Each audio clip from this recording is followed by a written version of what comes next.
Olaf II Haakonsson was King of Denmark as Olaf II and King of Norway as Olaf IV. Olaf was son of King Haakon VI of Norway and the grandson of King Magnus IV of Sweden. His mother was Queen Margaret I of Denmark, which made him the grandson of King Valdemar IV of Denmark. In addition to his claim on the thrones of Denmark and later Norway, he was in the direct succession line to the throne of Sweden. He became King of Denmark when only 5 years old and later also succeeded his father as King of Norway. For over 400 years that followed, Norway would be ruled from Denmark, until its separation from that country in 1814.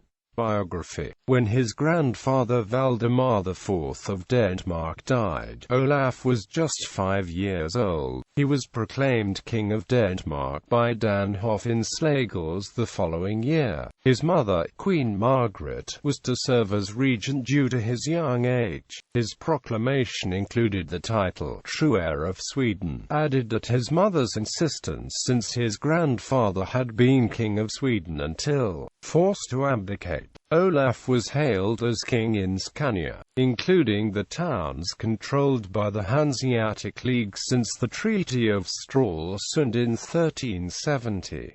Queen Margaret signed a coronation charter on behalf of Olaf, who was too young to rule until he came of age at 15. In the charter, Olaf agreed to meet with the Danhof at least once a year and return properties his grandfather Valdemar IV had confiscated during his reign. Olaf became King of Norway on his father's death in 1380.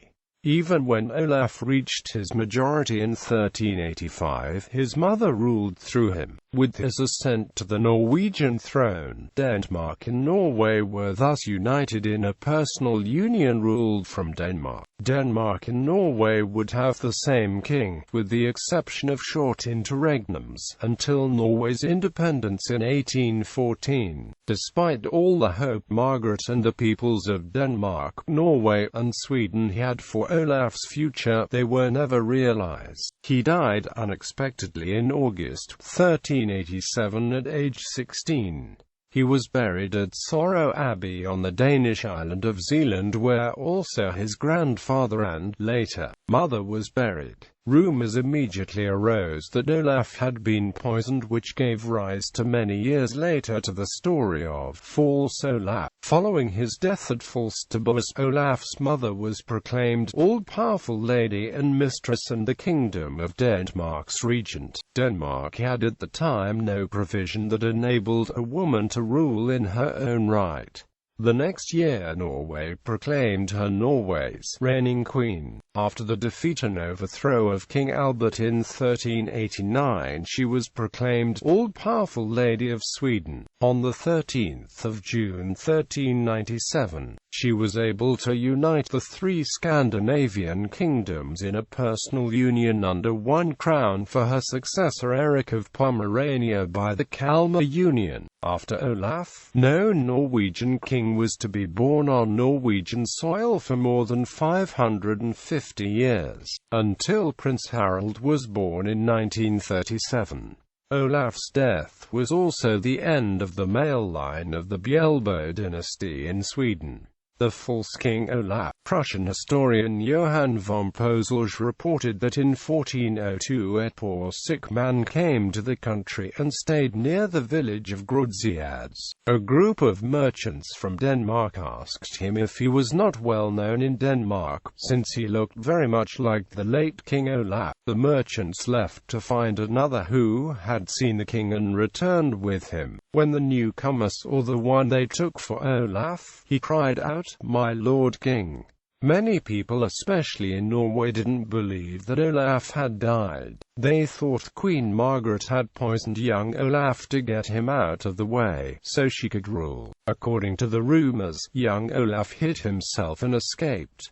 The news reached a merchant Time von der Nello, who took the man to Gdansk. The highborn of the town welcomed Olaf as the rightful king of Denmark in Norway and gave him fine clothes and presents. A seal was made for him, and he wrote to Queen Margaret informing her that he was her son and demanded the restoration of his lands and titles. Queen Margaret wrote back saying that if he could prove himself her son, she would gladly accept him. The Grand Master of the Teutonic Knights escorted the pretender to Kalmar to be interviewed by the Queen. As soon as the man arrived, he was discovered to be an impostor. He could speak not a single word of Danish and on questioning admitted he was a Prussian who was the son of peasants, Adolf and Margaret from Aga. The false Olaf was taken to London Scania. There he admitted to his breach against the monarchy and was condemned to be burned at the stake. The letters he wrote to Queen Margaret were hung around his neck and a mock crown placed on his head before he was lowered into the flames. His possessions were given to a monastery, and the Queen had the false Olaf's seal destroyed. The Danish National Council released a detailed explanation of the real Olaf's death in 1387 to contradict the story that he had spread around the Baltic ancestry.